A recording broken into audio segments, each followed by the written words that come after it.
Hoje nós vamos falar um pouco ressurreição, reencarnação e os milagres de Jesus relacionados aos fenômenos da natureza. Sim, dando essa continuidade que nós estamos falando do Evangelho, exatamente porque, além de ser uma coisa cultural, reencarnação é daqueles termos que praticamente é usado somente dentro da doutrina. E nós precisamos, muitas vezes, então, compreender o significado, a aplicação, como interpretar, como foi dito agora por algumas das meninas aí, onde quer que vocês forem fazer curso, estudar, participar de palestras, de simpósio, assim pelo menos vão tomando o conhecimento necessário para não se perder. Então vamos lá. Aí nós vamos falar de ressurreição e reencarnação. Claro, a imagem é porque é aquela que é mais citada dentro da Bíblia de Jerusalém e também por quê? É de conhecimento. Mesmo quem não admite a reencarnação, conhece essa passagem porque Jesus se refere a João Batista quando sendo o Elias. E a ressurreição do Cristo, que essa é comum a todas as religiões.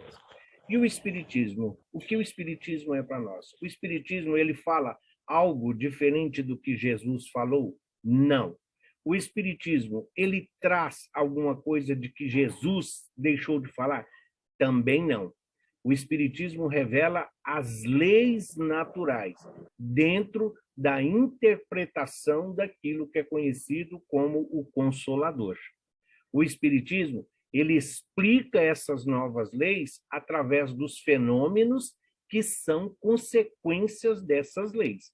São leis naturais, são leis que muitos de nós conhecemos no nosso dia a dia, mas não conseguimos ainda compreender como é a aplicação.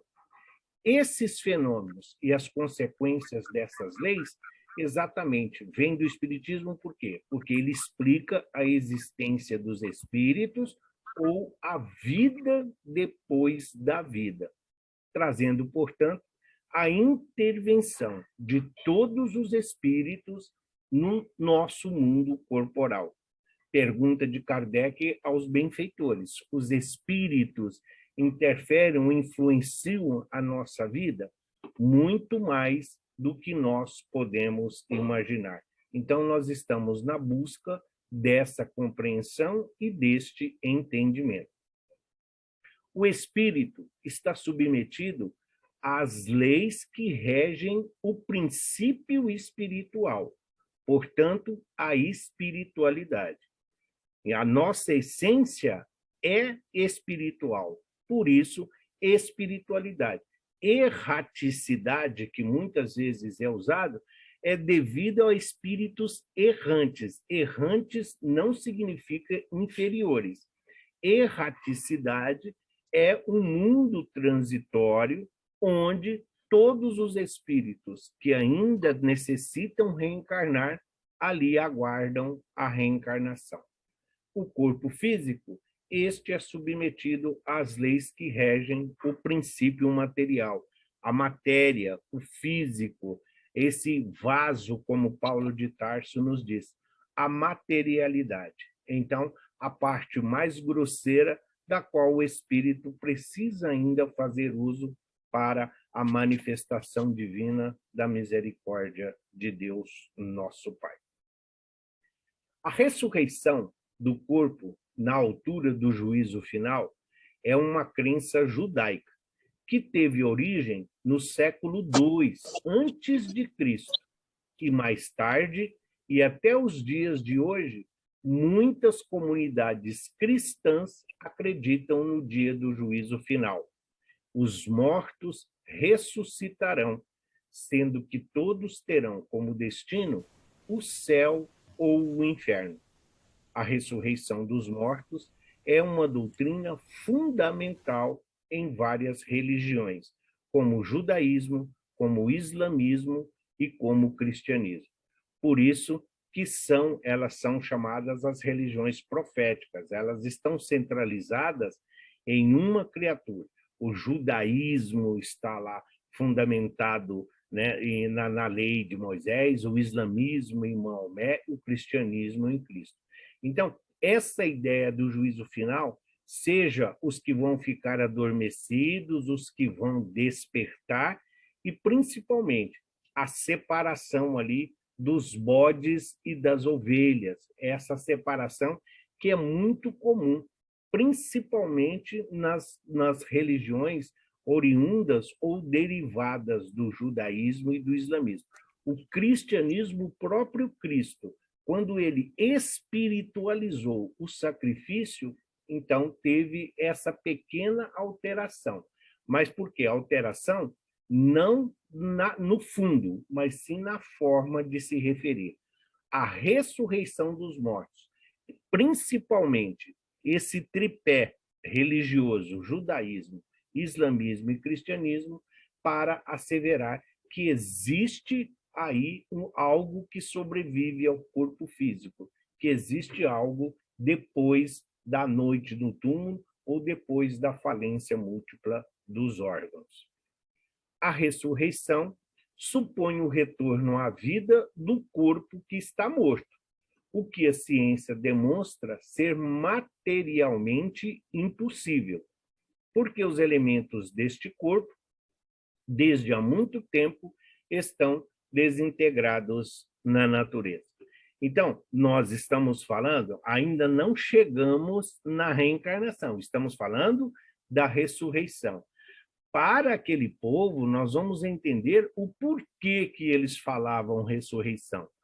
Hoje, nós sabemos que essa ressurreição, comprovadamente através da ciência, mostra que isso é impossível. Não tem como, depois da deterioração, depois que todos os elementos que compõem o corpo físico voltou à sua origem na natureza, não tem como isso se solidificar novamente, dentro do que o Espiritismo nos ensina. Mas ainda existem, como nós vamos ver, algumas religiões que acreditam ser esse fato possível. O dogma da ressurreição da carne é a consagração da reencarnação ensinada pelos espíritos. Então, Kardec está sendo o nosso representante. É as perguntas que nós gostaríamos de fazer. O dogma da ressurreição. Então, essa coisa da carne é a reencarnação ensinada pelos espíritos? A resposta de São Luís é: como quereis que seja de outro modo? Dá-se com essa expressão o que se dá com tantas outras que só parecem despropositadas aos olhos de certas pessoas que a tomam ao pé da letra, e por isso são levadas à incredulidade. Dá-lhe, porém, uma interpretação lógica, e esses a que chamais livres pensadores a admitirão sem dificuldade, precisamente porque raciocinam. Não vos enganeis, esses livres pensadores nada mais procuram do que crer. Eles têm, como os outros, mais talvez do que os outros, ansiedade pelo futuro, mas não podem admitir o que é um absurdo para a ciência. Isso mostra não só a elevação de São Luís, a clareza na resposta, mas principalmente a compreensão. Então, o que ele está dizendo? Como queremos que seja de outra forma? Ele falou, isso só parece despropósito para quem só fixa na letra, para quem se atém somente o que está escrito. Dentro de uma interpretação lógica, a partir do momento em que a doutrina dos espíritos mostra com clareza, fundamentado na ciência, que existe um espírito e matéria, então ele está dizendo, a partir do momento em que alguém de boa vontade consegue levar todos esses ensinamentos, essas pessoas que assim duvidam, aceitarão. Porque, no fundo, eles não aceitam é porque ninguém lhes explicou de uma forma convincente. Por quê? Para eles, aquilo que é um absurdo para a ciência realmente fica difícil.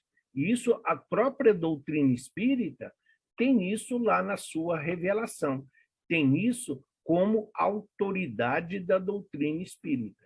Então, quando você mostra, quando você prova através de A mais B e fundamentado na ciência, então eles vão acabar aceitando. E a prova disso aí está.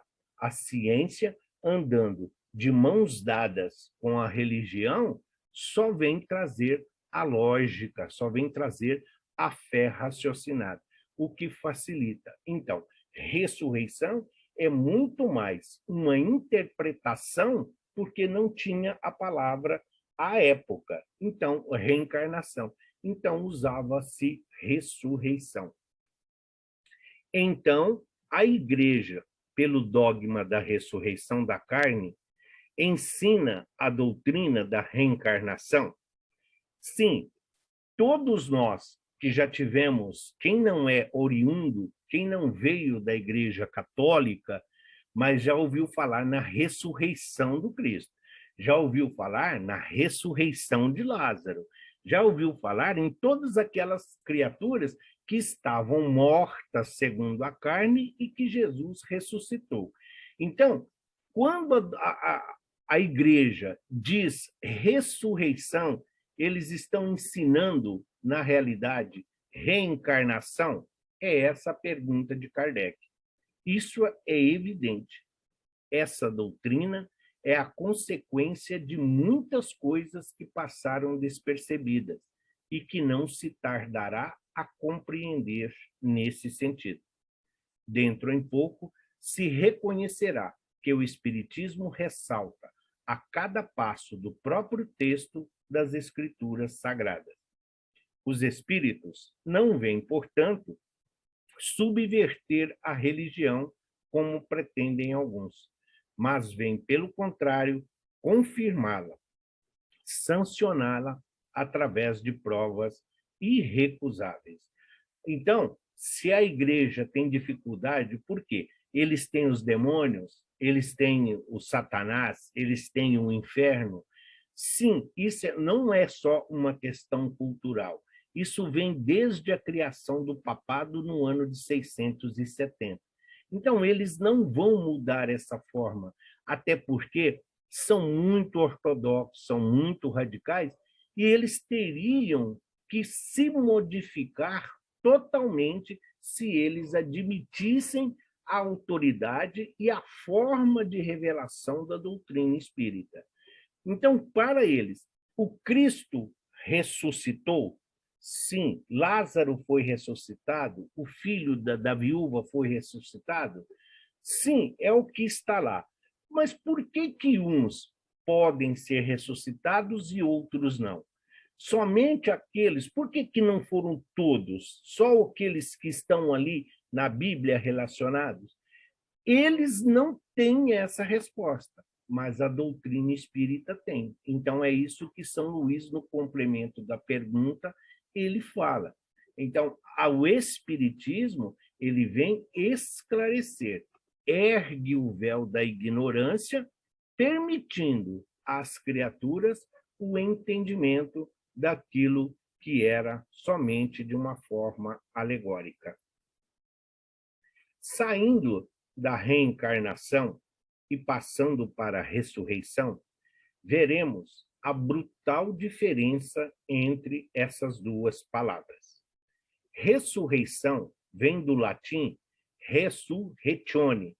No seio do povo hebreu e também do grego, a palavra correspondente designava diversos fenômenos que eram confundidos na mentalidade da época. O significado de ressurreição é voltar à vida. Assim, o ato de devolver uma pessoa considerada morta era chamada de ressurreição. A aparição de um espírito também era chamada de ressurreição. Então, para nós vermos, como tenho já um pouco de folclore, como tem um pouco aqui de tradição, de costume e também de misticismo.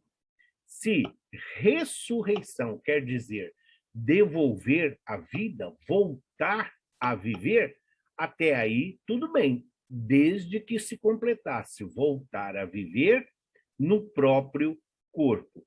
Como naquela época medicina também ainda estava em desenvolvimento, então qualquer desmaio, catalepsia, epilepsia, letargia, qualquer um mal-estar, uma queda de pressão, qualquer coisa que levasse a criatura ali, um mal súbito, levasse a criatura a ficar em um estado em que seus batimentos cardíacos e a inanição não fosse ali notado, chamava-se, quando essa pessoa despertava novamente, era chamado de ressurreição.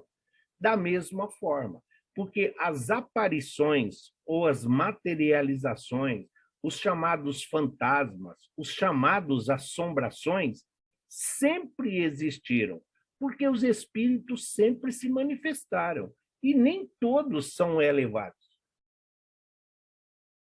E nessas circunstâncias, essas aparições também era chamada de ressurreição. Agora, você colocar, é por isso que fala, por isso que São Luís fala de ater a letra. Se é voltar à vida, até aqui tudo bem, mas falar de um fantasma que você viu uma ressurreição, ou que você viu alguém se ressuscitar sem você ter um corpo por perto, há uma distância muito grande. Então, nós vamos vendo que, ao passar esse relato de uma criatura para outra, ele sofre muitas alterações e muito acréscimo.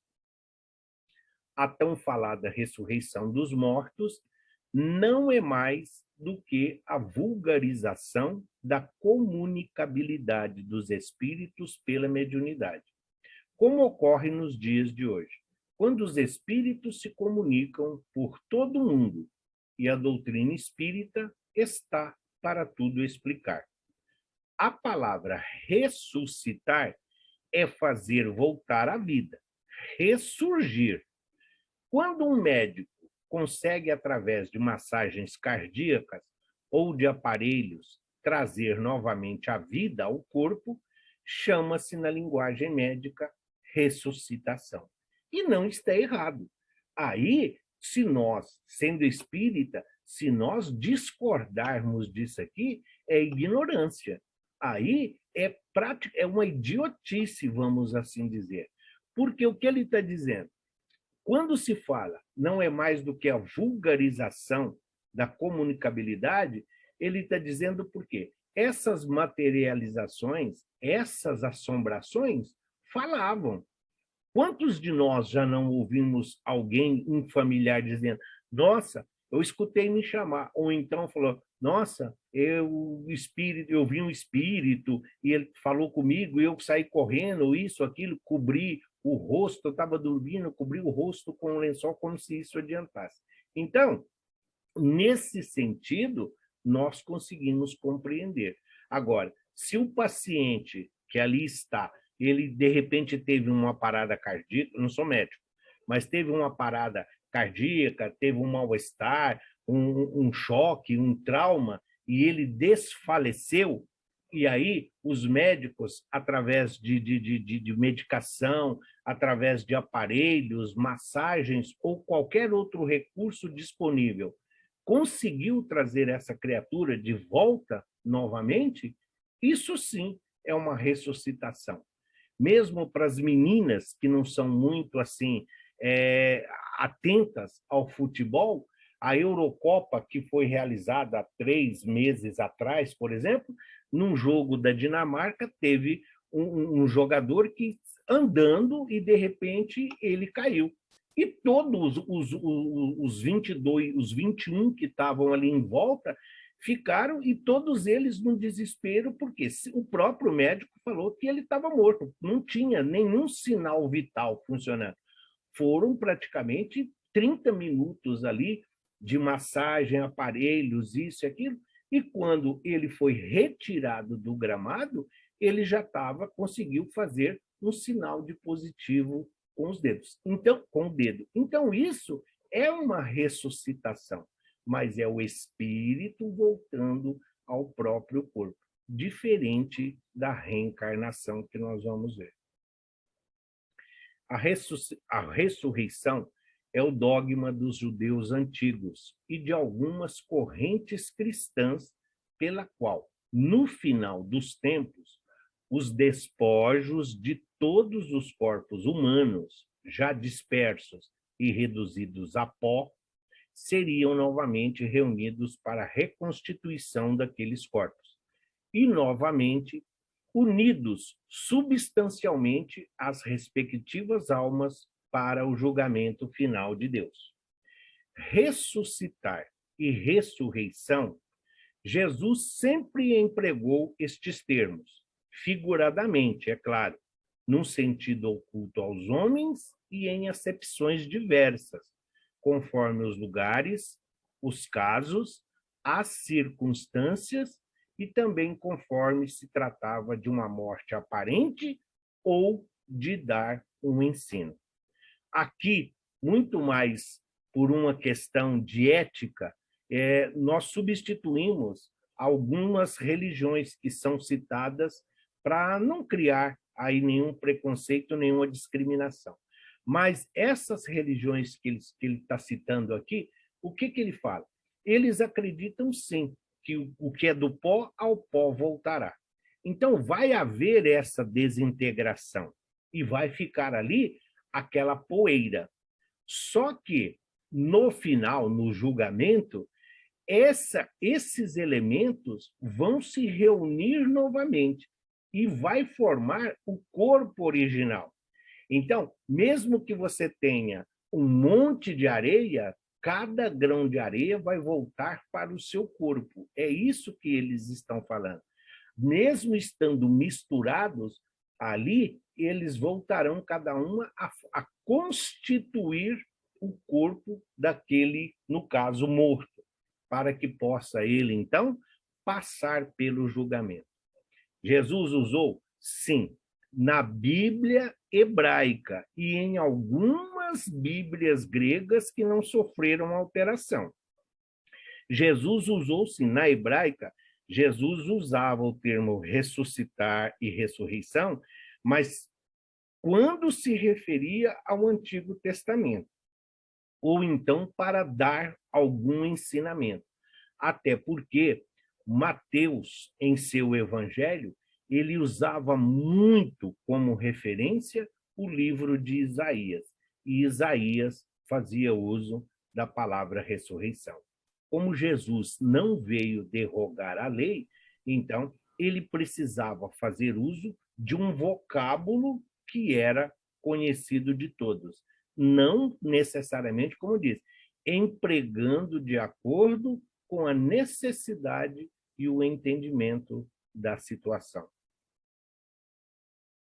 Nunca, porém, Jesus empregou a palavra ressurreição no sentido que os homens as atribuíam, de acordo com o estado de suas inteligências, com suas impressões, tradições e preconceito. No referente à volta do espírito a um cadáver, a volta do espírito a uma podridão depois de ocorrida a morte real. O caso de Lázaro, Jesus o ressuscitou, pois Lázaro não estava morto. Ele se encontrava num estado profundo de letargia. A imagem que está à direita é a representação praticamente de todas as religiões, exceção ao Espiritismo, do que é o Cristo ascendendo aos céus. A ressurreição do Cristo, quando Jesus sobe ao céu de corpo e alma, visto aos apóstolos. Nós sabemos que é um perispírito, mas como falar de perispírito para quem não sabe o significado ou o que é? Poderia falar de corpo espiritual? Poderíamos, mas na Bíblia católica, na Bíblia de São Jerônimo, somente na carta de Paulo ele faz referência a essa situação de corpo espiritual. E assim mesmo, não temos como encontrar ou buscar elementos para se fazer entender. Então, o que ele está dizendo aqui? Não tem como nem o Cristo, nem ninguém, depois que um cadáver já está ali, pois há falência múltipla dos órgãos, o próprio corpo físico material já está se decompondo, não tem como voltar. Aí alguém vai dizer assim, mas e no caso de Lázaro? Marta, em algumas Bíblias, em algumas traduções, Marta, uma das irmãs, ela diz que o meu irmão está cheirando mal. Ela não fala que ele disse que está cheirando mal, porque já havia 4 dias que ele estava ali. Mas o que se fala e o que a ciência comprova, e buscando os elementos, é que, devido aos produtos, aquela coisa, mirra, entre outros elementos que eles usavam ali no corpo, os óleos, os ungüentos que eles usavam no corpo, isso por si só, devido à baixa temperatura do corpo, levava a uma decomposição, sem contar aquele ambiente da umidade ali, porque não era como é hoje os cemitérios, eram grutas. Então você tinha um ar, você tinha um oxigênio que facilitava a decomposição. Então, o sentido de ressurreição a Lázaro é real? Sim, porque ele estava em um processo letárgico, mas não estava morto. A ressurreição de Jesus após a morte na cruz é o testemunho máximo da perpetuidade da nossa vida no seio da eternidade, pois ele se despojou do corpo carnal, assumindo um corpo sutil, materializado. Jesus subiu aos céus em espírito. Sua vestimenta carnal ficou na terra. Por ser da matéria, da parte mais quintessenciada da matéria, então essa decomposição é diferente da nossa. É mais rápida, é mais volátil, é mais sutil, é mais etérea. Então, ela se desfaz quase que ao vento. É essa a situação. Quando se diz que Jesus subiu aos céus, como na ilustração da imagem, é no sentido de que, qual é a representação que tem para nós? O próprio Cristo disse, aquele que crê em mim, mesmo que morto, viverá. Então, é essa situação. Nós não podemos nos ater aqui. Ah, mas por que não se tem um corpo de Jesus? Não se teve um corpo de Jesus para velar, porque para Jesus e a missão dele, quando esteve aqui entre nós, o que precisa ficar é a mensagem do Evangelho, e não um local de peregrinação. Imagina se existisse um túmulo de Jesus. O que seria a peregrinação durante todos os dias? E isso diminuiria a importância da essência daquilo que ele nos ensinou. A reencarnação é o retorno da alma ou espírito à vida corporal, mas em outro corpo, formado novamente para ele, e que não tem nada em comum com o que se desintegrou. Sim, mesmo sendo João Batista, em alguns aspectos, em algumas características, muito próximo de Elias, o fato de se alimentar de raízes, de mel, de folhas silvestres, de se cobrir com couro de animais, isso também era parte dos costumes. Não tínhamos essa disponibilidade e variedade de hoje. Então, a situação corporal, ela é muito mais uma questão de ética, é muito mais de época, é muito mais um costume. Enquanto que o que precisa saber é que o corpo é diferente, até porque ninguém daqueles que ali estavam poderia afirmar como era Elias, porque há uma distância enorme de séculos entre um e outro. Então, a doutrina espírita, quando os benfeitores ditam a Kardec o texto, ou a palavra reencarnação, é porque você está encarnando em um novo corpo. Voltar à carne. Alguns mais literatos dizem uma nova romagem, uma nova roupagem. Mas, então, ressurreição, voltar à vida no próprio corpo. Reencarnação, voltar à vida, reencarnar. O mesmo espírito num corpo diferente.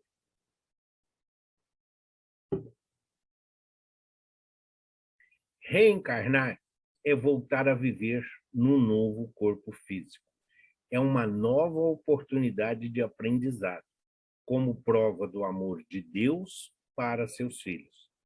Somente através da reencarnação se prova a justiça e a bondade de Deus, pois é a única explicação racional para as desigualdades sociais existentes no mundo.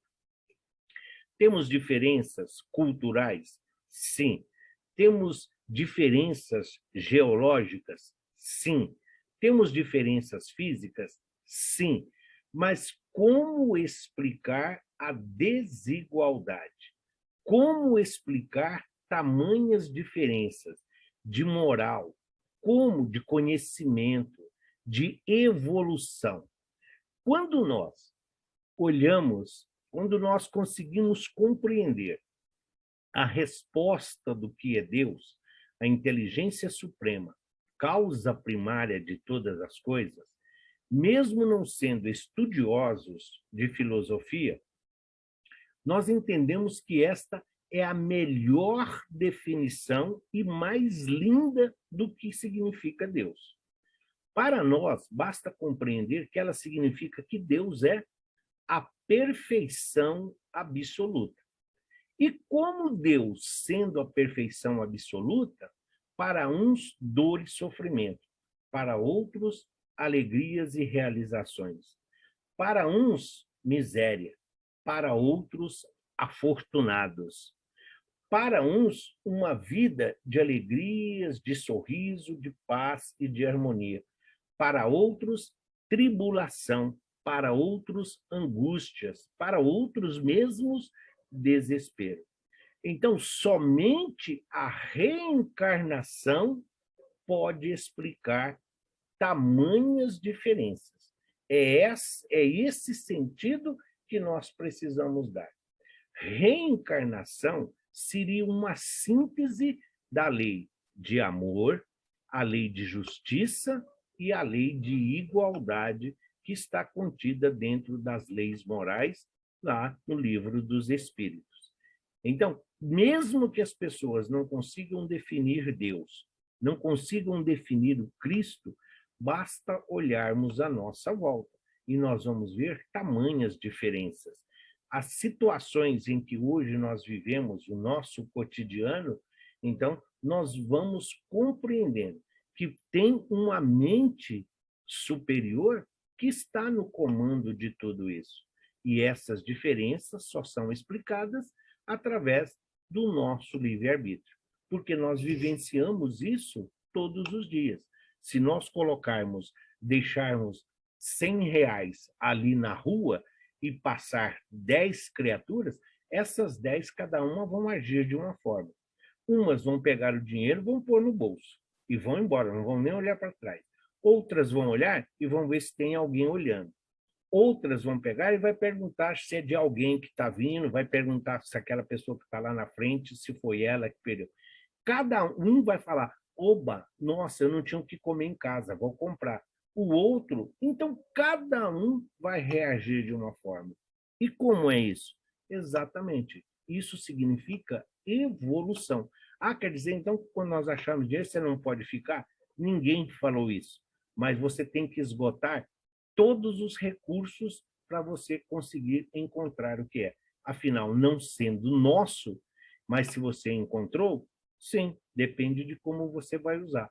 Mas primeiro, espere para ver se vai vir alguém. E isso cabe não só em relação, é qualquer atitude da nossa vida para mostrar que isso faz parte de evolução moral.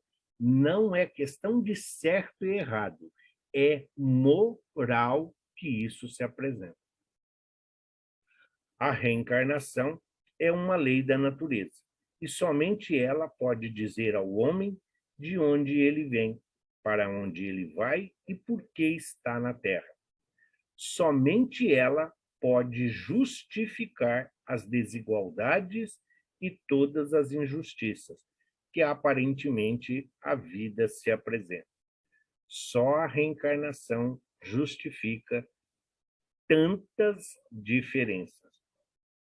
As pessoas que olham somente a matéria, as pessoas que olham somente o dia a dia, somente essa existência, as pessoas que enxergam a vida somente com os olhos da matéria têm muita dificuldade em compreender o que é Deus e principalmente a missão de Jesus. Imagina falar para essas criaturas que a reencarnação é uma lei da natureza. Então, quando você vai lá e tem a laranja, aí você consome a laranja, que tem uma semente. Quando você lança essa semente num solo fértil, é a mesma laranja que você consumiu? Claro que não é a mesma, mas as pessoas precisam entender. Ah, é uma continuidade? Sim, é uma continuidade, é uma lei da natureza. Tudo que tem vida nasce, cresce, reproduz e morre para renascer. E a cada renascimento, assim, nós estamos burilando, nós estamos nos melhorando. Agora, nós que hoje, 2021, depois do Cristo, 164 anos já de doutrina espírita, sim, nem todos estão estudando há 164 anos. Porém, hoje, a ciência e a tecnologia nos mostra e nos ensina que lógica e razão precisa caminhar lado a lado com o amor e com o perdão. Que falar de fé, fé não é somente o que as pessoas saiam pregoando. Uns dizem assim, a fé é acreditar. Outros dizem fé é confiança. Ah, é isso que está dizendo? Não. Quando nós falamos de Jesus, de amor de Deus, fé é aquilo que nos move, é aquilo que nos impulsiona a seguir adiante. E qual é a diferença de acreditar e de confiança? Quando você vai num hospital e você está ali para fazer um transplante ou uma cirurgia, quando você vê aquela criatura que está vindo de branco, com aquele jaleco branco, esqueci o nome do aparelhinho lá do pescoço, e falando termos como médico, você acredita que ele é médico, pela linguagem, pelo vestuário, pelos equipamentos que ele está usando. Você acredita que ele é médico. Aí, quando ele se aproxima de você, ele está ali, né, exalando um odor de alcoolismo. Aí você percebe que ele está falando as palavras como se estivesse bêbado. Você teria confiança de entrar para a sala cirúrgica com ele? Então, não é a mesma coisa. Acreditar que ele é médico é uma coisa, ter confiança nele é outra. Então, para nós também vale fé. Acreditar, sim. Confiança, sempre, mas sabendo a separação. Reencarnação e ressurreição também serve para nós nessa mesma explicação. Somente para justificar as desigualdades existentes entre todos aqueles que foram criados à imagem e semelhança do Pai. A pergunta 132 do Livro dos Espíritos. Qual é o objetivo da encarnação dos espíritos? Por que que nós precisamos encarnar? Se nós somos criados espíritos, se a nossa essência é espiritual, se a nossa vida é uma vida de espírito, então por que que nós precisamos encarnar? Qual a necessidade do corpo de carne, do corpo material? Deus lhes impõe a encarnação com o fim de fazê-los chegar à perfeição. Para uns é expiação, para outros, missão. Mas, para alcançarem essa perfeição, têm que sofrer todas as vicissitudes da existência corporal. Nisso é que está a expiação. Sim, então, todo espírito terá que passar pela encarnação. Mundos primitivos, mundos de provas e expiações, mundos puros, mundos felizes, mundos angelicais, até a esfera crística, que é o que nós conhecemos. Na pátria espiritual ou na erraticidade, nós temos a teoria. Lá, como somos criados à imagem e semelhança de Deus, lá nós compreendemos as consequências do erro, dos enganos, dos equívocos, quando nós não fizemos uso dos ensinamentos que Jesus nos deixou como legado. Então, encarnar num planeta, encarnar é para todos os espíritos a oportunidade de avançar, de praticar a teoria que todos nós recebemos. A diferença ou a propriedade está em que para muitos, isso é uma prova, para outros é expiação. Uma prova é para você colocar, para ver se você, né, realmente aprendeu. Então, quando você faz a avaliação no colégio, na faculdade, aquele ensinamento que foi ali bimensal ou semestral, você faz uma prova para ver o seu aproveitamento. Então, isso é uma prova. Expiação é quando você negligenciou o ano inteiro e aí você vai ter que voltar no outro ano para repetir, para fazer aquilo que você já deveria ter feito, que você ali foi omisso nesta situação. Então, a expiação é sim vivenciar a própria experiência daquilo que causou o dolo, daquilo que causou a dor, daquilo que causou o sofrimento no seu semelhante.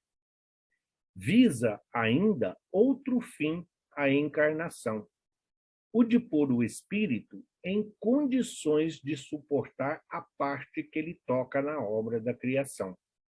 Para executá-la, é que em cada mundo toma o espírito um instrumento de harmonia com a matéria essencial desse mundo, a fim de aí cumprir, daquele ponto de vista, as ordens de Deus. É muito simples de compreender, entre aspas, o que ele está dizendo aqui. Se nós que vivemos em um país tropical, se nós tivéssemos que viver lá junto aos esquimós, muito provavelmente muitos de nós sucumbiríamos. Nosso corpo físico, a matéria, o nosso modo de viver não se adaptaria, porque nós estamos acostumados com o mundo aqui, um país tropical.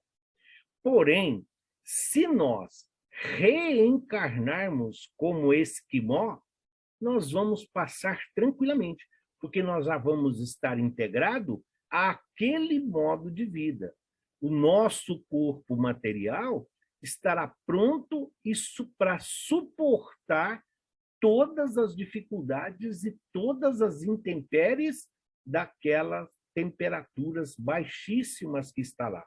Da mesma forma, se nós formos para o mundo primitivo, hoje, com o conhecimento que nós temos, nós vamos ter condições de fazer avançar materialmente os corpos daquelas criaturas. Mas é preciso que muito nós ainda vamos nos assemelhar a eles. Igual é quando nós olhamos os nossos antepassados, lá na época das cavernas, o homem de Neandertal e outros tantos. Assim, se formos, à medida em que avançamos moralmente, à medida em que vamos nos aperfeiçoando dentro da prática do amor, da fé e da caridade, ele vai ficando cada vez mais etéreo. Para nós, a referência é o corpo do Cristo. Nós vamos estar ligados a um corpo físico pelos laços estritamente necessários, e não para servir de prisão. Quando dos efeitos que se quer remontar às causas, a reencarnação aparece como uma necessidade absoluta, como uma lei da natureza. Ela se revela pelos seus resultados, de maneira, por assim dizer, material, como o motor oculto se revela pelo movimento que produz num carro.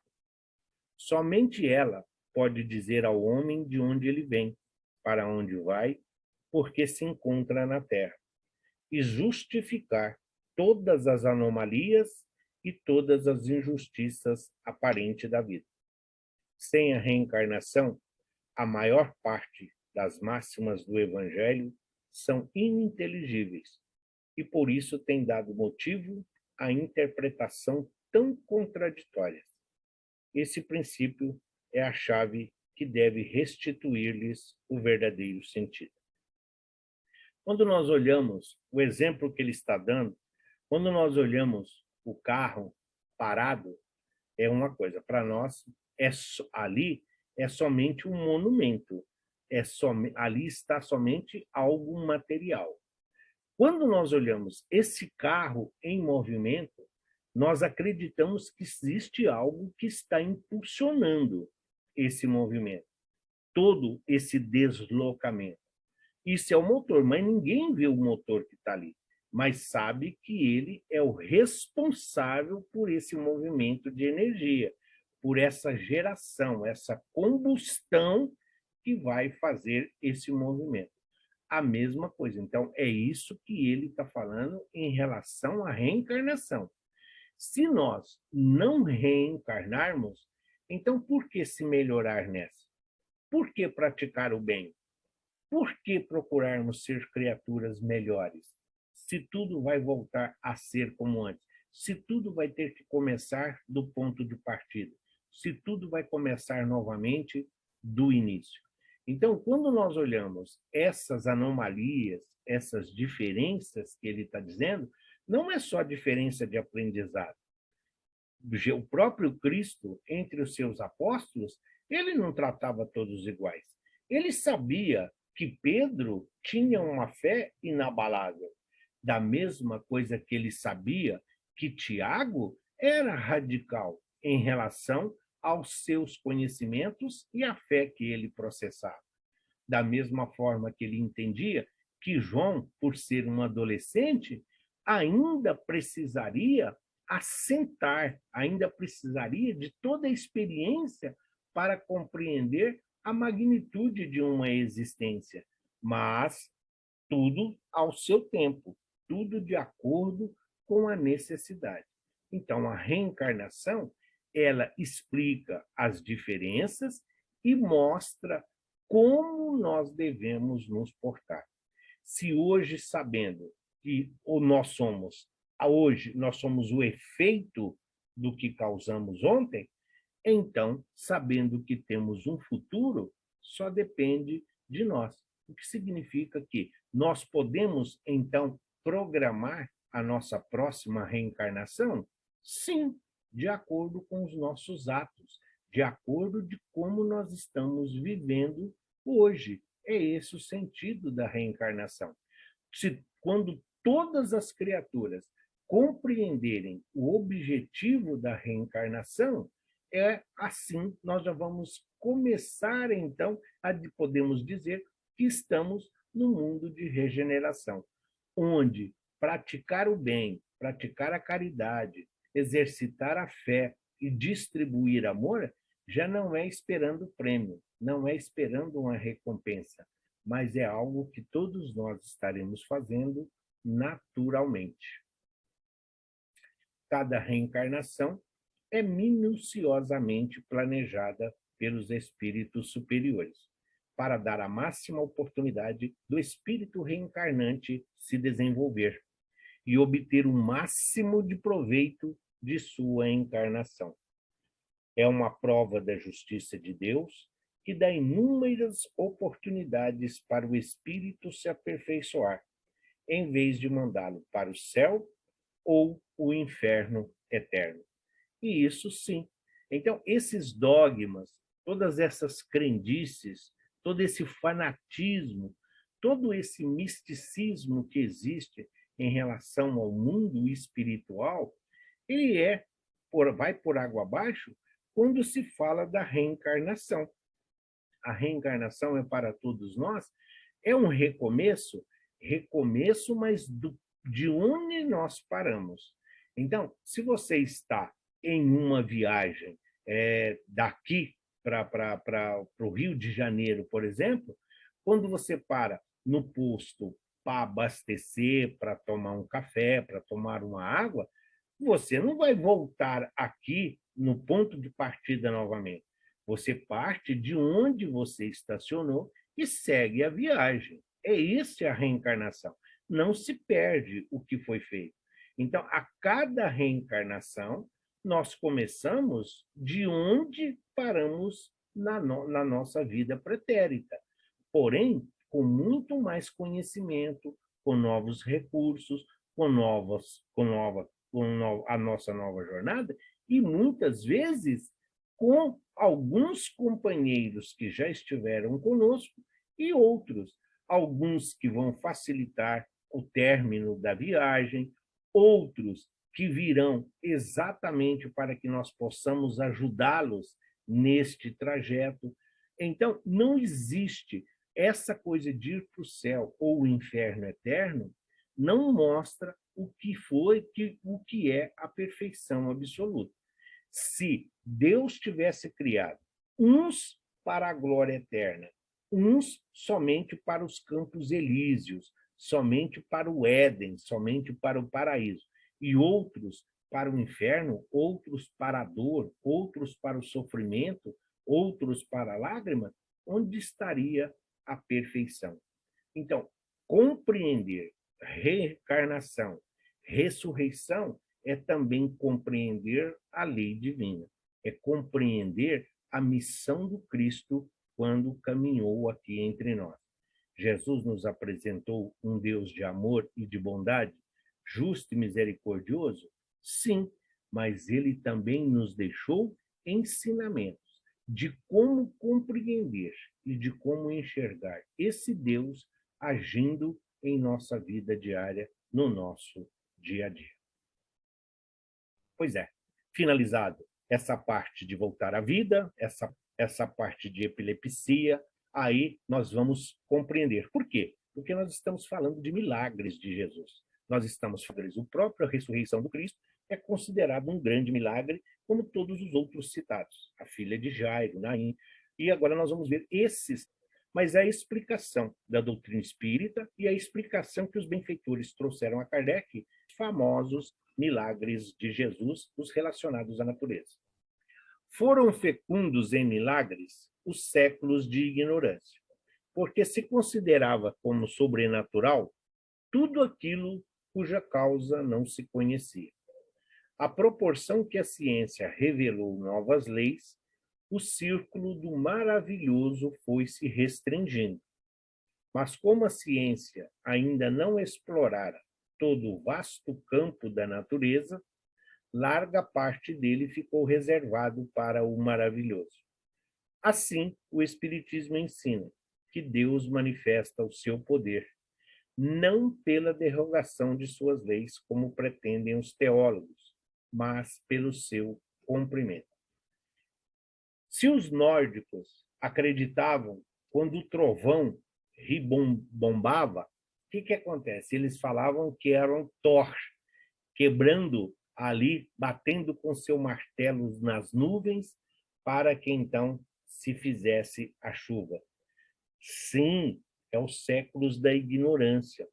Em algumas regiões ribeirinhas do norte da nossa pátria querida, ainda se acredita que nas noites de sexta-feira de lua cheia, o boto se transforma em um príncipe e que precisa de uma menina virgem para não causar danos às pessoas que vivem naquelas regiões ribeirinhas.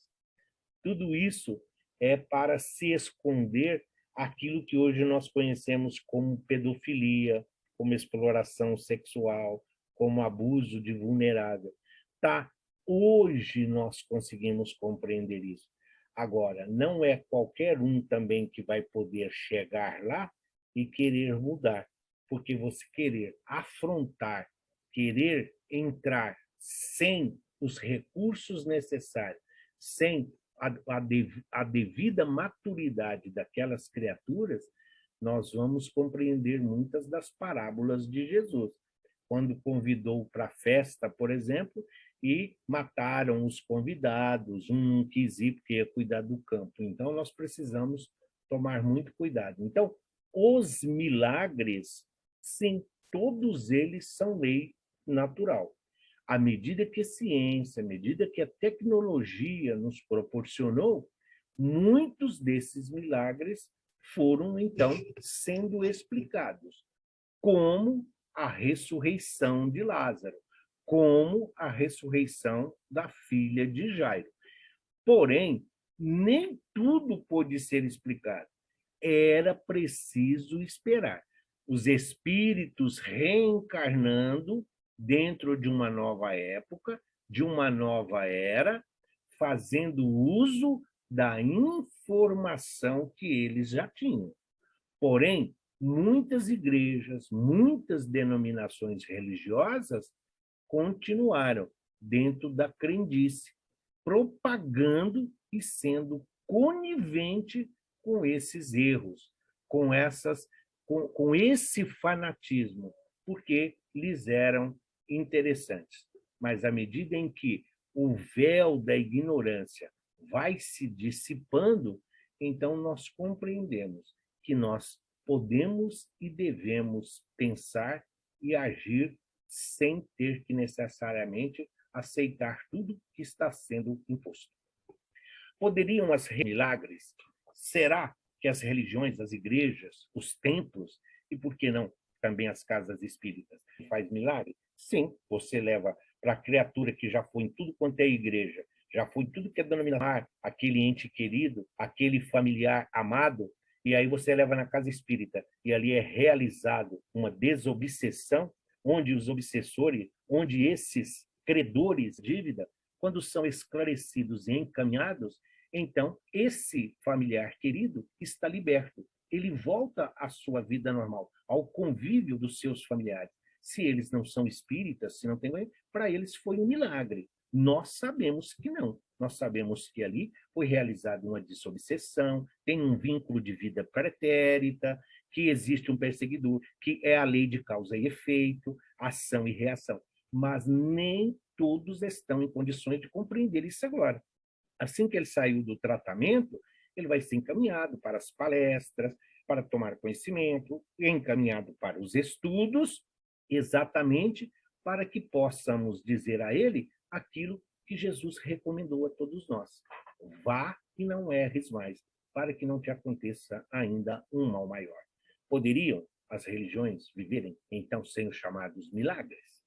As religiões estariam muito mais fortalecidas e prestariam um serviço mais proveitoso à humanidade se compreendessem a divindade de uma forma racional, natural e sem misticismos.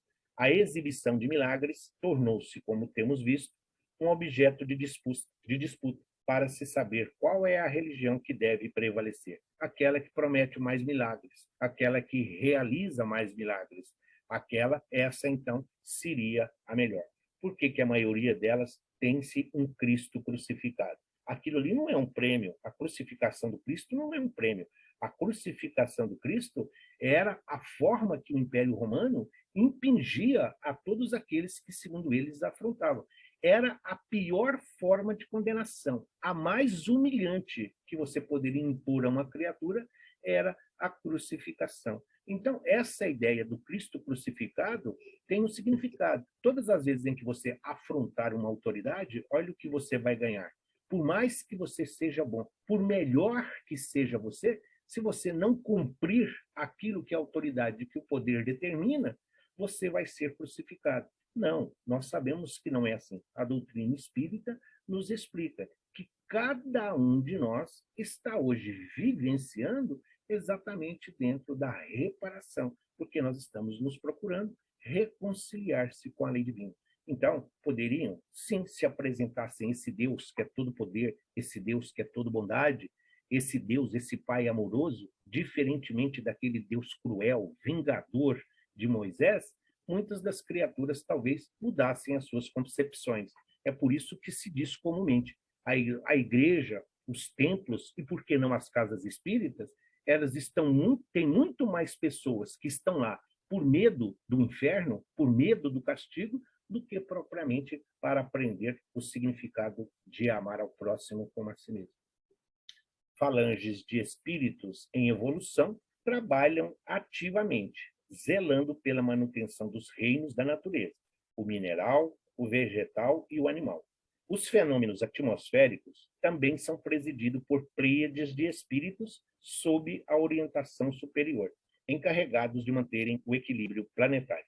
Nem sempre compreendemos o porquê dos fenômenos, que muitas vezes causam verdadeiras calamidades em determinadas regiões do mundo. Mas o Espiritismo nos ensina que não há efeito sem causa. Ele está falando aqui do milagre de Jesus, quando Jesus acalma a tempestade. Quando Jesus ordena que se pare a chuva, a tempestade, os ventos, e é obedecido de imediato.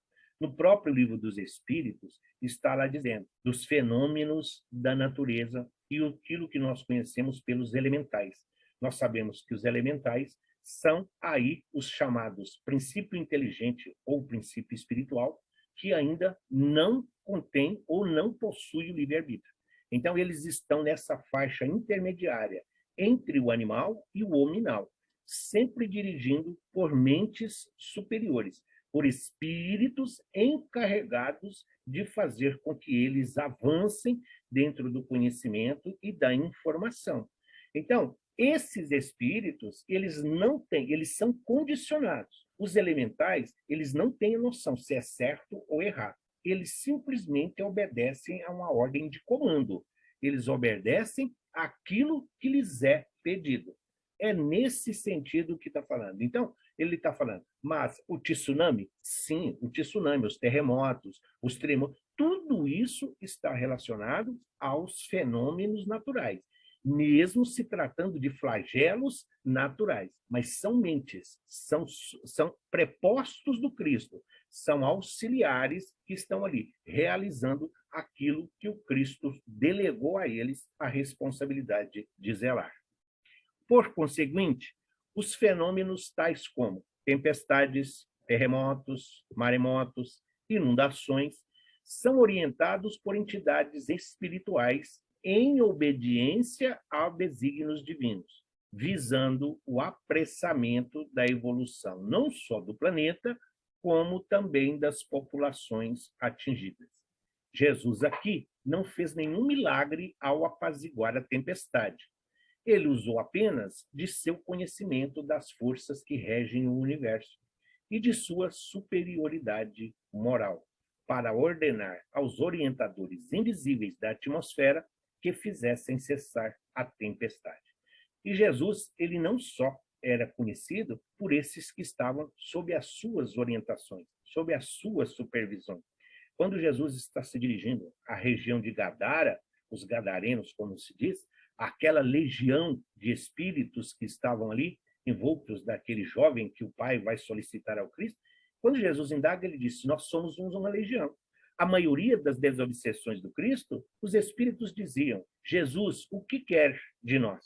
Jesus, por que tem a ver conosco? Então, eles sabiam quem era Jesus. Se até os adversários, se até essas criaturas inferiores sabiam quem era o Cristo, por que não acreditar nas mentes superiores? nesses espíritos superiores que regem e que administram cada um desses departamentos encarregados pelo Cristo. Então, é por isso a necessidade de compreender. Ah, mas o tsunami na Indonésia, foram milhares de pessoas que desencarnaram. Sim, são os desencarnes coletivos que está no próprio sermão profético. De tempos em tempos, se faz necessário a renovação espiritual daquela região. Aqueles espíritos partiram porque o seu tempo findou, cumpriram os desígnios, cumpriram aquilo que eles vieram aqui. Mas novos espíritos estão reencarnando naquela região. Então, é uma maneira, é um modo de você renovar espiritualmente, fazendo avançar o meio em que nós nos encontramos. Afinal de contas, o planeta caminha exatamente para essa igualdade, exatamente para que todos possam desfrutar das mesmas circunstâncias, nenhuma tendo privilégio. No texto de Lucas, a multiplicação dos pães, nós estamos falando. No texto de Lucas, os apóstolos revelam a preocupação com a quantidade de pessoas para alimentar. Pedem, então, a Jesus para dispensá-las. Despede a multidão para que, indo aos campos e aldeias ao redor, se agasalhem e achem o que comer, porque aqui estamos em um lugar deserto. Bem nosso, isso é bem próximo da nossa realidade. Uma multidão faminta, uma multidão seguindo um líder, onde você não tem o alimento necessário. Então, os responsáveis, os apóstolos aqui, muito mais preocupados com a segurança do Cristo e com os desdobramentos de uma horda selvagem com fome, eles então pedem para Jesus, porque Jesus aqui já com a sua autoridade moral, se Jesus recomendasse que cada um voltasse para sua casa, ou que fosse, muito provavelmente eles iriam. Então, por isso, esta preocupação dos apóstolos em se dirigindo a Jesus. Por quê? Por não ter o que comer, então vamos dispensá-los para que cada um se vire. É mais ou menos a colocação de Lucas. Mateus anota, Mateus fala diferente. Mateus anota que o Cristo percebeu a necessidade de alimentar as pessoas, movido pela compaixão. Tenho compaixão da multidão, porque já estão comigo há 3 dias e não tenho o que comer. E eu não quero despedi-la, a multidão, em jejum, para que não desfaleçam pelo caminho. Então, Mateus já mostra que Jesus estava atento ao que estava acontecendo. Jesus já tinha uma preocupação com esta multidão que o acompanhava, não só em relação aos dias, às horas, mas principalmente a sensibilidade do Cristo era tamanha que ele estava atento a tudo que estava acontecendo. Quando nós lemos a passagem, ninguém se atém para essa preocupação. Ah, já estão comigo há 3 dias e ninguém comeu. E eu não quero despedi-los em jejum. Mas ninguém estava fazendo jejum aqui em título de sacrificado. É porque não tinha. E Jesus sabia que se não providenciasse comida para eles, muitos deles iriam ali pela inanição passar mal. Observemos que o Senhor, diante da multidão faminta, ele não pergunta aos companheiros de quantos pães necessitamos, mas sim de quando tendes. O que é a diferença de um educador para quem ensina? O que é a diferença de um líder para um chefe? Se fosse um chefe, ele pergunta, quantos pães nós vamos precisar? Se são 5.000 pessoas, então é isso que Jesus está perguntando. De quantos pães nós vamos precisar? 1.000, 2.000, 3.000? Para alimentar aquele povo. Não. Como educador que foi, Jesus pergunta, quantos pães nós temos? Então, para que ele possa equacionar, para que ele possa ver o que ele consegue realizar com aquilo que você tem, sem a necessidade de buscar exterior. A passagem denota a precaução de Jesus no sentido de alertar os discípulos para a necessidade de algo apresentar à providência divina, como base para o socorro que suplicamos. Em verdade, o Mestre conseguiu alimentar milhares de pessoas, mas não se prescindiu das migalhas que os apóstolos lhes ofereciam. Sim, Deus proverá? Sim. Jesus sabia disso? Claro que ele sabia. Ele tinha condições, mas ele está oferecendo aos apóstolos a oportunidade de também servir. Ou seja, Jesus sabia que eles tinham comido. Jesus sabia que ali tinha pão, que ali tinha peixe. Afinal de contas, eles eram pescadores. E o pão era o alimento da época. Todo mundo tinha pão. Alguns ali, nesse sentido de saber, poderiam não dispor neste momento, mas sempre tem aqueles que tinham ali a sua reserva.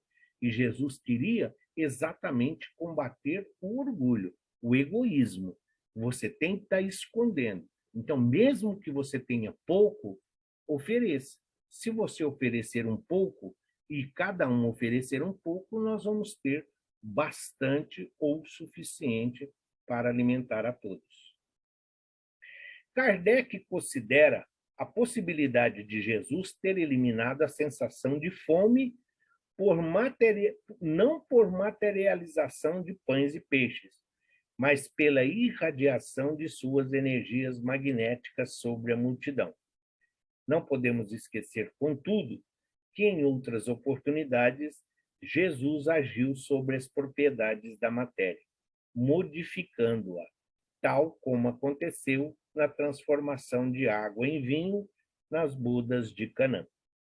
Caibar Schustel, assim como André Luiz, defendem a ideia de materialização de peixes da mesma forma que espíritos e objetos são materializados, até porque sobraram cestos contendo pedaços desses alimentos. Os próprios espíritas, os próprios estudiosos, aqui, eles entram não em contradição, mas eles também divergem na sua opinião. Kardec afirma que Jesus saciou a fome irradiando essas energias que alimentaram, saciando a fome dessas criaturas. Porém, como ele está dizendo, se Jesus agiu manualmente, se Jesus agiu humanamente, transformando água em vinho, isso é manipulação fluídica, e isso é possível. Então, é daí que Caibar Schustel e André Luiz dizem que essa materialização é possível. É possível? Se o espírito pode se materializar, o perispírito pode ser notado, isso é matéria. Nós estamos cansados, não só o caso do Peixotinho, que é o grande médium de materialização, mas nós sabemos que o ectoplasma é o ingrediente necessário para a materialização. E quantos doadores de ectoplasma tinham nesta multidão? Então, para que Jesus materializasse pão e peixes, não seria difícil. Sim, perfeitamente normal, compreensível e aceitável. Como se diz, até porque se materializa objetos, nós estamos nas obras do André Luiz, no próprio da codificação, nós sabemos que existe materialização de objetos, de aves, de espíritos, que se materializam, que são tocados, são tangíveis e tudo mais. Então, por que não materializar também os pães e peixes? Não é uma questão de convencimento, é uma questão de entendimento e de aceitação. Não é uma imposição. E para aqueles mais céticos que não acreditam, na própria história do Bezerra de Menezes, no seu último ano de faculdade, todos conhecem, porque está lá no livro dele, Grandes Casos de Bezerra de Menezes. Quando o aluno o procura, porque ele estava para ser expulso da faculdade, paga pelo curso, pelo auxílio, paga em dinheiro, é dinheiro materializado. Por quê? É dinheiro vivo? Sim, pode ser. Ele não foi lá e não pagou a mensalidade? E como que esse aluno nunca apareceu? Por que que esse aluno não tem nenhum registro dele na faculdade? Ele nunca existiu, ninguém conheceu. Então, o aluno e o dinheiro foi materializado? Foi. E se ele pagou a faculdade com dinheiro e o dinheiro era espiritual, então como é que o dinheiro, quem recebeu, então, ficou no prejuízo? Então, são fragmentos que nós precisamos pensar, nós precisamos raciocinar. Não é convencimento. Ninguém de nós está aqui para convencer. Olha, Jesus saciou a fome deles, irradiando energia e saciando a fome deles através do amor, ensinando a caridade, a partilha, ensinando que todos devamos zelar uns pelos outros. Mas também nós sabemos que quanto mais elevado o espírito, pois Jesus não, irradiando o seu perispírito, ele não permitiu a materialização de Isaías e de Moisés. Se você pode materializar o espírito a ponto dos apóstolos ver e tocar, por que não pode, então, materializar os pães e os peixes? A explicação aí está, de uma forma racional e lógica, mas não para convencimento a ninguém. É o que está nas obras da codificação. E a última delas, que é essa passagem do Mar Vermelho. Então, na infância, Moisés havia vivido no deserto próximo e sabia onde as caravanas atravessavam o Mar Vermelho na maré baixa. Ele conhecia o céu noturno e os métodos antigos de prever a maré, baseado na localização da lua e a sua fase. O faraó, ao contrário, vivia ao longo do rio Nilo, o que é conectado ao mar Mediterrâneo, onde praticamente não há marés. Assim, o exército faraônico provavelmente tinha pouco conhecimento das marés do Mar Vermelho e de seus perigos. Primeira parte. Então, Moisés, nós sabemos que antes, na sua juventude, ele peregrinou muito pelo deserto como pastor, ali cuidando das suas ovelhas, das suas cabras. Mas ele não estava ali, o objetivo dele ali não era a criação das ovelhas. Ele estava observando, ele conhecia a topografia do deserto, ele estava estudando. Ele não andou com aquele povo 40 anos em círculo porque se perdeu. Tinha uma razão, tinha um objetivo, que era fazer com que ali, à medida que os anciãos iam desencarnando, Moisés ia colocando pessoas mais novas ali exatamente para ajudar nas leis temporárias e nas leis transitórias que ele criava. Então, ele conhecia, ele sabia, além de ser um espírito evoluído, um espírito com conhecimento, a sua vida carnal, ali a sua reencarnação, ele aproveitou aquele tempo de juventude exatamente para estudar. E ele observava. A qualquer pessoa que está em um lugar, você observa, porque você tinha as caravanas, você tinha os nômades, as situações, e você vai aprendendo. Nós aprendemos pela experiência, pela vivência, e não por palavras. Então, ele olhando como eles, em que situação, em que fase, em que época, em que circunstâncias, tudo isso ele foi gravando na sua memória. Com o conhecimento das marés, Moisés pôde planejar a fuga dos hebreus. Ao escolher a lua cheia para a fuga, ele sabia que a maré baixa seria maior e o leito de mar ficaria seco por mais tempo, dando tempo para os hebreus atravessarem. A maré alta também seria maior, podendo mais facilmente submergir o exército do faraó.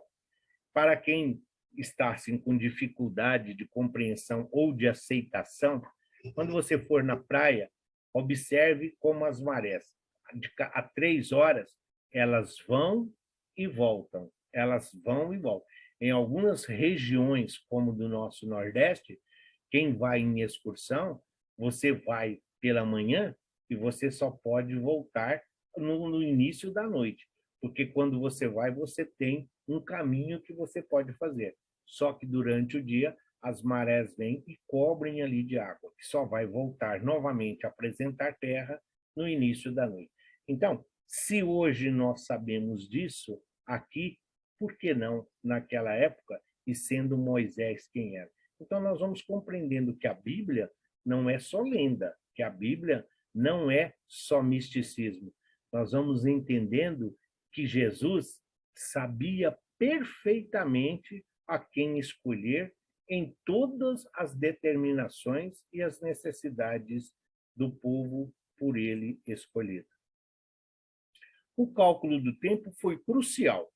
O último hebreu tinha que cruzar o leito seco antes da maré voltar, atraindo o exército do faraó para o leito exposto do mar, onde eles se afogariam quando as águas da maré voltassem.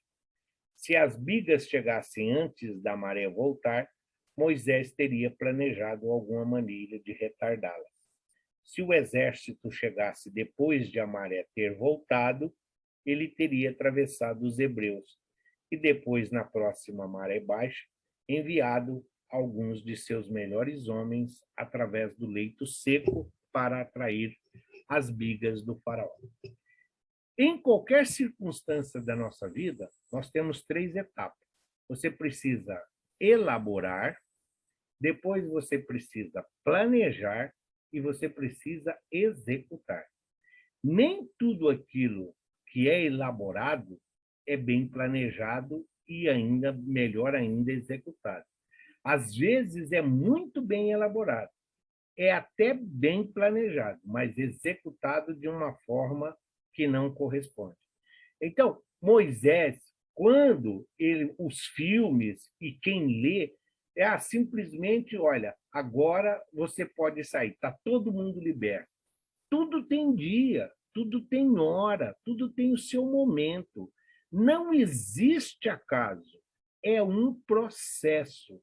É preciso entender todo o processo que existe. Então, ele calculou. É preciso entender que Moisés era médio, que ele tinha uma grande tarefa além de legislador. Se os benfeitores, se aqueles que o avisavam, que conversavam com ele mediunicamente, será que eles iriam enganá-lo? Será que eles iriam mentir? Será que no momento tão crucial da sua jornada, eles iriam abandoná-lo? Então, somente quem vê o acaso, somente quem vê coincidência, pode duvidar. Mas todos nós, quando lemos a Bíblia sob a visão espírita, quando nós interpretamos a Bíblia com o auxílio, com a ajuda dos benfeitores espirituais, nós compreendemos todo o processo. O conhecimento, ele é fundamental para que a realização possa, então, acontecer. A Bíblia cita um forte vento leste, a Bíblia cita um forte vento leste que soprou a noite toda e afastou as águas. A física oceânica nos conta que o vento soprando sobre um trecho raso de água afasta mais as águas que um vento soprando sobre águas profundas. O vento soprando sobre um trecho raso de água afasta mais as águas do que o vento soprando num local onde as águas são mais profundas. Se o vento soprou antes dos hebreus cruzarem o Mar Vermelho, ele teria ajudado ainda mais a expor o leito do mar. Em 1798, quando Napoleão quase se afogou ao norte do Golfo de Suez, a água aumentava normalmente entre 1,5 metro a 2 metros na maré alta, atingindo até 3 metros com a ajuda do vento. Aqui nós saímos da Bíblia, aqui nós saímos da codificação simplesmente para o estudo, para a ciência, para a tecnologia. Só que aproveitando os versículos da Bíblia. O versículo da Bíblia diz que um vento forte soprou a noite toda e afastou as águas. A física oceânica está explicando. O vento soprando sobre água rasa é mais fácil da água se mover do que em um lugar mais profundo. E aí ele vem trazer um outro ensinamento. Todos nós sabemos quem é Napoleão e a maioria conhece essa situação em que ele vivenciou exatamente porque negligenciou aquilo que se chama as leis da natureza. E aí nós chegamos nesta situação aqui, ó, que é a explicação racional, mesmo para quem não entende, como eu. Estou dizendo assim, mesmo quem não entende, como eu. Bem claro. O que acontece? Esse rapazinho aqui, que é pesquisador, já foi da União Europeia, da NASA, mas esse Carl Dries, pesquisador do Centro Nacional de Pesquisas Atmosféricas dos Estados Unidos, tem estudado o fenômeno há alguns anos e decidiu fazer um experimento simulando a passagem bíblica. Ao fazer a simulação, Dries descobriu que um vento soprando a 100 km por hora durante um período de 12 horas empurraria a água ao oeste até a margem. Então, é isso antes de qualquer outra coisa. Ele, nos seus estudos, ele não estava, num primeiro momento, relacionando a nenhuma religião, a nenhuma igreja. A pesquisa é fundamentada no desdobramento e nas consequências de furacões e tornados e as tempestades tropicais que acontecem. É essa a situação. Então, usando a Bíblia, os versículos que lá está, então, ele resolveu fazer esses experimentos. Então, eu acredito, apesar de estar em inglês, que ele está mostrando aqui o vento soprando sobre essa parte onde as águas eram mais rasas. Com a água empurrada para trás, as simulações apontam que uma barreira de lama e terra teria sido aberta, permitindo que as pessoas caminhassem com segurança. Assim que o vento acabou, a água teria voltado ao normal. Agora vem a frase-chave. No livro do Êxodo, por exemplo, inclui uma passagem meteorológica com detalhes. Deus abriu o mar por toda a noite com um forte vento vindo do leste e transformou o fundo do mar em terra firme. Não é o Carl Dries que está dizendo. Está no livro do Êxodo, está no hebraico, na tradução hebraica, diz exatamente isso, que Deus abriu o mar por toda a noite com um vento vindo do leste e que permitiu ali ver o fundo do mar em forma de terra. Ou seja, era uma parte rasa da água. Vamos lá, vamos concluir. calma. O estudo, no entanto, afirma que a passagem só pode ter sido feita no delta do Nilo, na confluência. A localização do Mar Vermelho foi descartada porque nele o cruzamento é executado de norte a sul e não se encaixa na descrição das águas sendo varridas por um vento vindo do leste. Existe alguma controvérsia sobre qual a área eles atravessaram. O livro do Êxodo, em hebreu, diz que eles cruzaram o Yam Suf, que quer dizer mar de grão. Quando você lê no hebraico esse versículo, então, essas colocações é de estudiosos, isso é de pesquisa. Ele não está falando de religião, ele está falando de ciência, ele está falando de tecnologia, de razão, de lógica. É isso que ele está dizendo.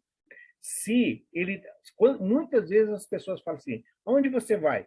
Eu vou para Santos, mas ele vai para São Vicente. Ah, eu vou para Santos, mas ele vai para Mongaguá, ele vai para Piruípe. Mas Santos é uma forma genérica. O que ele está dizendo aqui é a mesma coisa. O Mar Vermelho é só uma referência do que ele está dizendo. Não seria o Mar Vermelho propriamente dito, mas um outro trecho conhecido. É isso que ele está dizendo. O termo conhecido é esse mar de grama. Questionado sobre o motivo pelo qual acredita que a ciência e a religião não são contraditórias, o cientista foi prático em sua resposta. Nos Estados Unidos, há um problema que não existe no Brasil. Temos muitas pessoas que pensam que a religião e a ciência devem estar sempre em conflito. Contudo, Deus pode trabalhar por meio das leis da natureza para salvar os homens da destruição. E os cientistas modernos podem entender as leis da natureza e salvar as pessoas de doenças, fome, enchentes, furacões e terremotos. Não importa quais são as suas crenças religiosas. É fascinante descobrir que uma história antiga tem base científica. Então, ele está dizendo que, enquanto nos Estados Unidos a maioria quer que a ciência e religião se degradiem, se peguem, ele está falando que Deus pode trabalhar por meio das leis da natureza para salvar os homens da destruição. Sim, da mesma forma que os cientistas, compreendendo cada vez mais as leis da natureza, que é o que ele está fazendo. Então, você pode prever um terremoto, você pode prever um tsunami, você pode prever um ciclone. E isso você está usando as leis da natureza, os elementais, simplesmente para salvar mais vidas. É claro que o que for de acontecer, que for dos desígnios divinos, vão acontecer. Mas os recursos, os mecanismos que nós temos à nossa disposição, nós temos que deles fazer uso. Então, os milagres são explicados. Isso não tira. A Bíblia está errada? Não. Herculano Pires. A Bíblia não está errada. Os homens não souberam interpretá-la. A doutrina espírita tem explicação para tudo? Não, não tem explicação para tudo. Mas, dentro daquilo que permite a nossa evolução espiritual, os benfeitores estão trazendo até nós. Nós, muitas vezes, somos reticentes. Nós, muitas vezes, temos dificuldades de aceitar o novo. Mas, à medida que vamos compreendendo que isso também é evolução, nós fazemos avançar ao meio em que nós vivemos, o nosso país querido e a Terra como um todo, este mundo bendito, onde todos nós procuramos quitar os nossos débitos perante a lei divina. E aí está, então, o nosso encerramento. A nossa próxima aula dia 31 de agosto, semana que vem, as curas do Evangelho e as desobsessões realizadas por Jesus. E aí, esse texto nessa tarja amarela, porque a partir da semana que vem, nós já vamos praticamente entrar em setembro, e todos nós precisamos nos conscientizar do que é o suicídio. Não só o mal, a dor, o sofrimento que causa, mas principalmente a forma enganosa que muitos pensam encontrar desertando pela vida. Então, nós somos lá no capítulo 5 dos Bem-aventurados os Aflitos, no item 14, onde diz: a calma e a resignação adquiridas na maneira de considerar a vida terrestre e a confiança no futuro dão ao espírito uma serenidade que é o melhor preservativo contra a loucura e o suicídio. Mas por que está colocando aqui se nós estamos falando? Assim como a doutrina espírita traz um alento, um esclarecimento, explicando para nós os milagres e trazendo eles para o nosso dia a dia, mostrando que todos nós podemos realizar os milagres, da mesma forma, aqui está. Quando todas as criaturas que aqui reencarnam tiverem a consciência do que é a plenitude da vida, a oportunidade da vida, e compreenderem que a vida é um dom divino e que a ele a vida pertence, somente ele tem o direito de legislar sobre a nossa vida, então o suicídio também desaparecerá. Não é questão de recriminar ou de condenar, mas se nós aprendermos a prevenir o suicídio, se nós estivermos atentos à nossa volta, vencendo o egoísmo e o orgulho, se nós aprendermos a olhar para os nossos semelhantes com os olhos e sentir verdadeiramente com o coração, nós vamos estar sendo cada vez mais melhores instrumentos e melhores ferramentas. Então, Jesus nos capacita, Jesus nos oferece os recursos e os mecanismos para que nós nos tornemos cada vez mais melhores ferramentas e melhores instrumentos sob a sua supervisão de amor. Que assim seja, graças a Deus e graças a Jesus.